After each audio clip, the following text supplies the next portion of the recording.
사랑하는 소목교 성도님들 안녕하세요. 9월 10일 금요일 아침 말씀 시간입니다. 오늘은 살펴볼 내용이 좀 많아서 바로 본문 말씀을 읽고 말씀을 시작하도록 하겠습니다. 오늘 아침에 함께 묵상하실 하나님의 말씀은 갈라디아서 4장 21절부터 31절까지인데요. 그중 28절과 마지막 31절 말씀을 제가 봉독해 드리겠습니다. 형제들아 너희는 이삭과 같이 약속의 자녀라. 그런즉 형제들아 우리는 여종의 자녀가 아니요 자유 있는 여자의 자녀니라. 아멘. 오늘 본문은 갈라디아서에서 교리 부분에 해당하는 마지막 말씀이라고 할 수 있습니다.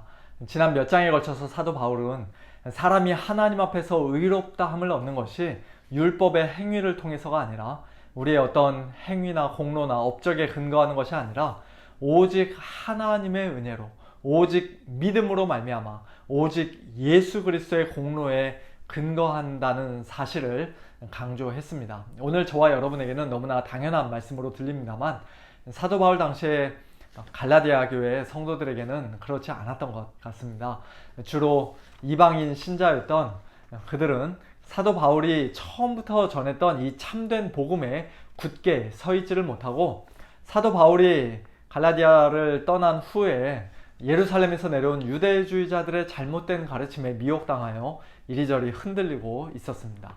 유대주의자들은 갈라디아 교회 성도들을 자신들과 같은 유대인으로 만들기를 원했습니다. 그래서 이방인 성도들이 예수님을 믿는 것만으로는 충분하지 못하고 그들도 자기들처럼 할례를 받아야 하고 유월절을 비롯한 각종 절기를 지켜야 하고 돼지고기 같은 부정한 음식은 절대로 먹으면 안 되고 그런 식으로 모세 율법도 철저하게 잘 지켜야 비로소 유대인처럼 온전한 신자, 1등급 신자가 되어 하나님의 축복을 받을 수 있다고 가르쳤습니다.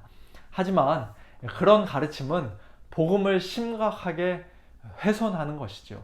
사도 바울이 그동안 목숨을 걸고 전했던 이 복음, 하나님의 복음, 그리스도의 복음을 정면으로 부인하고 반박하는 것이었습니다. 한마디로 말해서 그들의 가르침은 전혀 다른 복음이요 저주받을 거짓 복음이었던 것입니다. 그래서 사도 바울은 다시 한번 매우 강력하고 공격적인 어조로 온 힘을 다해 그의 마지막 논증을 시작합니다. 21절 말씀 보시면요. 내게 말하라 율법 아래에 있고자 하는 자들아 율법을 듣지 못하였느냐 라고 말씀합니다. 율법이라는 말을 두 번 반복해서 말씀하는데요. 서로 다른 의미로 말씀합니다. 첫 번째 말하는 율법 아래에 있고자 하는 자들아 라고 할 때 율법은 모세 율법을 가리키는 말이고 그 다음에 율법을 듣지 못하였느냐 라고 할 때 율법은 구약 성경, 특별히 모세 오경을 가리키는 말입니다. 성경을 다시 한번 잘 읽어봐라. 너희가 그렇게 모세 율법 아래에 있고자 하는 것이 율법을 지켜야 구원 얻는다고 1등 시민이 될 수 있다고 생각하는 것이 과연 옳은 것이냐? 성경은 절대로 그렇게 가르치지 않는다라는 그런 뜻이라고 할 수 있습니다. 22절과 23절에서 사도 바울은 구약 모세오경 가운데 첫 번째 책인 창세기에 기록되어 있는 아브라함의 사건을 예로 들어서 말씀합니다. 기록된 바 아브라함에게 두 아들이 있으니 하나는 여종에게서 하나는 자유 있는 여자에게서 났다 하였으며 여종에게서는 육체를 따라 났고 자유 있는 여자에게서는 약속으로 말미암았느니라.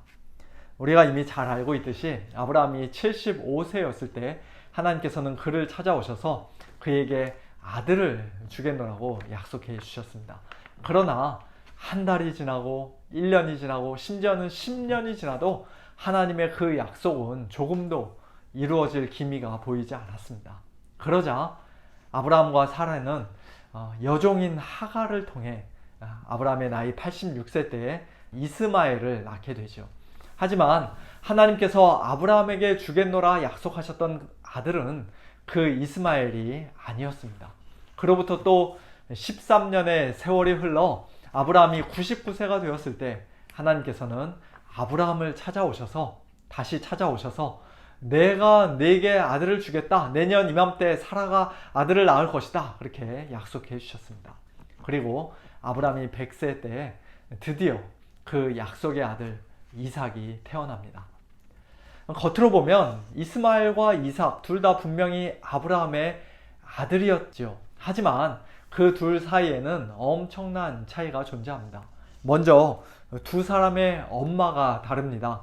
22절 말씀처럼 이스마엘의 엄마인 하갈은 그 신분이 여종이었고 이삭의 엄마인 하갈은 자유 있는 여자였습니다. 그 말은 이스마엘 역시 종이나 다름없었고 이삭은 자유자였다는 것입니다. 또 23절 말씀처럼 이스마엘은 육체를 따라, 즉 자연스러운 방식으로, 일반적인 방식으로 태어났고 이삭은 약속으로 말미암아 태어났습니다. 86세였던 아브라함과 당시에 매우 젊고 건강한 여인이었을 것이 분명했던 하갈 사이에서 아기가 태어난다는 것은 인간적으로 볼 때 얼마든지 가능한 일이었습니다. 하지만 100세 노인 아브라함과 이미 생리가 다 끊어져 버린 90세 사라 사이에서 아기가 태어난다는 것은 도저히 있을 수 없는 일이었습니다. 그런 면에서 이삭은 오직 하나님의 약속으로 태어난 것이에요. 그리고 그렇게 약속으로 태어난 이삭을 오늘 본문 29절에서는 성령을 따라 난 자라고 말씀합니다. 인간적인 방법으로 태어난 자연적인 출생, 육체적인 출생이 아니라 성령의 능력으로, 하나님의 초자연적인 능력으로 태어났다는 것입니다.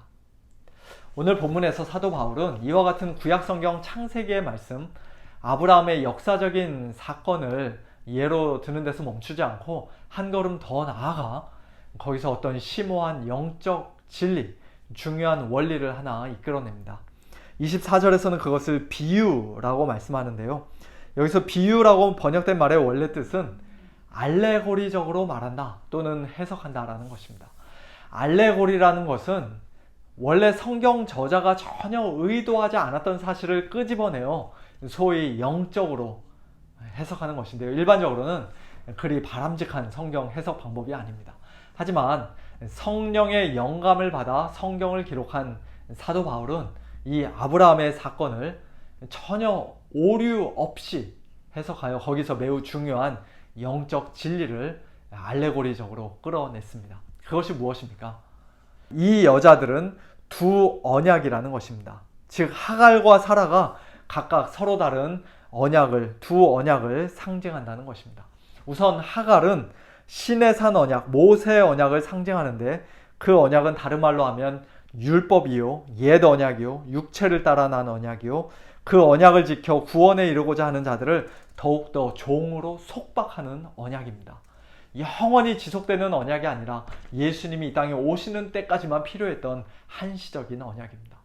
그런데 지금 있는 예루살렘, 즉 사도 바울 당시의 예루살렘, 그리고 그 예루살렘에 사는 유대인들과 유대주의자들은 그 모세의 언약을 여전히 굳게 붙잡고 있으며 그것을 이방인 성도들에게까지도 억지로 강요하고 있는 것입니다. 그에 반해 또 다른 여자인 사라는, 즉 오직 위에 있는 예루살렘은 자유자니 곧 우리 어머니라고 불리는 사라는 율법이 아닌 복음을, 즉 아브라함 언약, 새 언약을 상징합니다.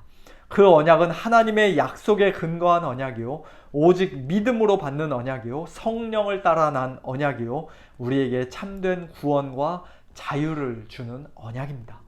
그 언약을 상징하는 사라는 원래 잉태하지 못한 자였고 산고를 모르는 자였지만 자기 힘으로는 도저히 자녀를 낳을 수 없는 홀로 사는 여인과 같았지만 오직 하나님의 은혜로, 하나님의 약속을 따라 성령의 능력으로 수많은 자녀를 낳았습니다.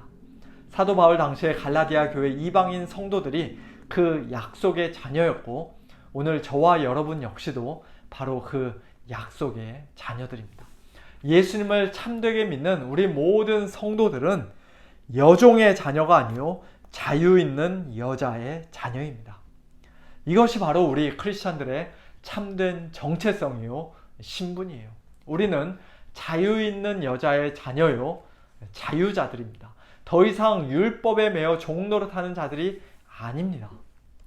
이처럼 하나님의 약속으로 말미암아 성령을 따라 난 자들은 박해를 받게 마련이라고 오늘 본문 29절에서 사도 바울은 말씀합니다.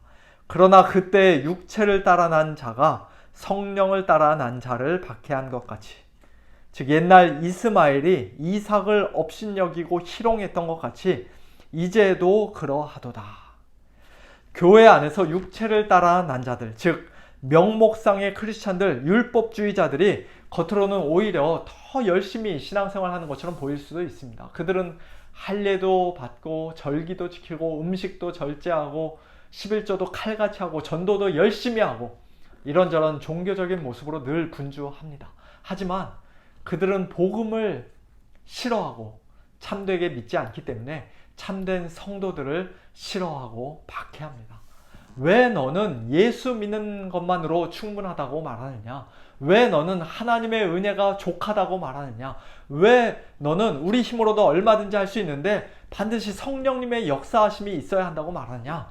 그런 식으로 교회 안에서 육체를 따라 난 자들은 성령을 따라 난 자들을 본능적으로 미워하고 시기하고 희롱하고 박해합니다.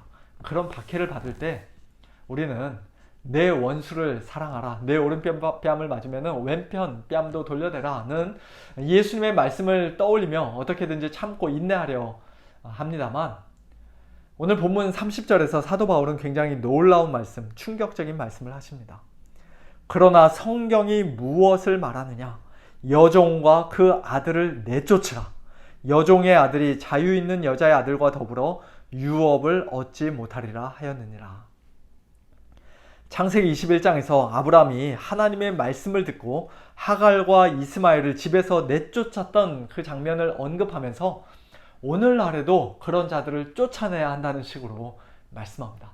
사도 바울의 이 말씀은 1차적으로는 갈라디아 교회 안에 들어와 있는 유대주의자들, 거짓된 복음으로 미혹하는 자들을 말 그대로 교회에서 쫓아내라는 의미라고 할 수 있습니다. 이것은 그들이 참된 성도들을 박해하니까 참지 못하고 보복을 하는 그런 차원의 것이 아니라 교회 안에서 바른 복음이 순결하게 유지되고 지켜지는 일이 그만큼 중요하기 때문에 이런 말씀을 하시는 것입니다.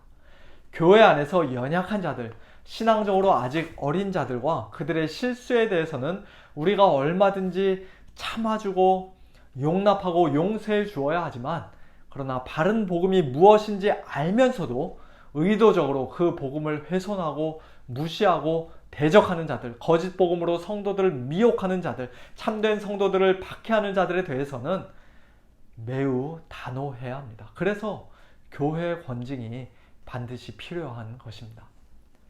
뿐만 아니라 이 말씀은 우리 개인 각자에게도 적용해 볼 수 있습니다. 우리 각자의 삶 속에 혹은 각자의 마음 속에 하나님의 은혜만으로 만족하지 못하게 만드는 것들이 혹시 있지 않습니까? 하나님의 말씀보다, 성령님의 능력보다 우리가 더 의지하고 있는 우리 자신의 어떤 행위나 경험들이 혹시 있지는 않습니까? 예수님의 십자가보다 우리가 더 자랑스러워하고 귀하게 여기는 우리의 어떤 인간적인 열심이나 공로들이 혹시 있지는 않습니까? 그와 같은 것들을 우리 안에서 발견할 때마다 우리는 조금도 아끼지 말고, 조금도 고민하지 말고 과감하게 쫓아내야 합니다. 잘라버려야 합니다. 그래야 우리 안에 복음이 복음으로서 능력 있게 역사하며 하나님께서 우리에게 주신 복음의 자유 가운데 항상 흔들리지 않고 그 안에 거할 수가 있게 됩니다. 오늘 하루도 참된 성도답게, 약속의 자녀답게 오직 하나님의 약속의 말씀과 하나님의 은혜 안에서 예수 그리스도를 믿는 참된 믿음과 성령의 능력 안에서 진정한 자유를 풍성히 누리며 하나님께 감사와 찬양과 영광을 올려드리는 복된 우리 모두가 될 수 있기를 예수님의 이름으로 간절히 축원합니다. 함께 기도하겠습니다. 하나님 아버지, 감사합니다. 아무 자격 없고 공로 없는 저희들이 오직 하나님의 은혜로, 약속의 말씀으로, 예수 그리스도의 십자가 보혈로, 성령의 능력으로 구원받은 성도들이 되었음을 오늘 말씀을 통해 다시 한번 확인하며 하나님께 모든 감사와 찬양과 영광을 올려드립니다. 저희들에게 이미 참된 자유함을 주셨사오니 또다시 율법에 매여 종노릇하는 일이 없도록 연약한 저희들을 늘 붙잡아 주시고 저희에게 날마다 굳센 믿음 더해 주시고 성령의 충만함을 허락하여 주시옵소서. 육체를 따라 난 자가 성령으로 난 자를 박해하는 그와 같은 안타까운 일이 우리 서문교회는 없기를 소원합니다. 하나님 아버지, 모두가 다 성령으로 거듭나 참되게 예수님을 믿는 진실한 성도들이 되게 하여 주시옵소서. 혹 저희들 가운데 아직 복음을 알지 못하고 예수님을 믿지 않는 자들이 있다면 하나님 아버지, 저들에게도 귀한 믿음과 은혜 허락하여 주셔서 모두가 다 예수님 안에서, 복음 안에서 참된 자유를 누리는 그와 같은 복된 인생 살아가도록 하나님 인도하여 주시옵소서. 저희들의 마음속에도 여전히 율법주의적인 경향과 성향, 또 옛사람의 구습과 죄악된 성품이 많이 남아있음을 고백합니다. 하나님 아버지, 그와 같은 것들이 저희들에게서 드러날 때마다, 고개를 쳐들 때마다 저희들 조금도 아까워하지 않고 아끼지 아니하고 과감하게 내쫓는 그와 같은 자들 되게 하셔서 주님께서 저희들에게 이미 허락하신 그 놀라운 복음의 자유를 날마다 더욱더 풍성히 누리는 저희 모두가 되도록 은혜를 베풀어 주시옵소서. 모든 것 감사드리며 예수님의 이름으로 간절히 기도하옵나이다. 아멘. 성도님들, 오늘도 약속의 자녀답게 하나님의 은혜로, 믿음으로, 성령으로 승리하는 복된 하루 되시길 바랍니다. 안녕히 계세요.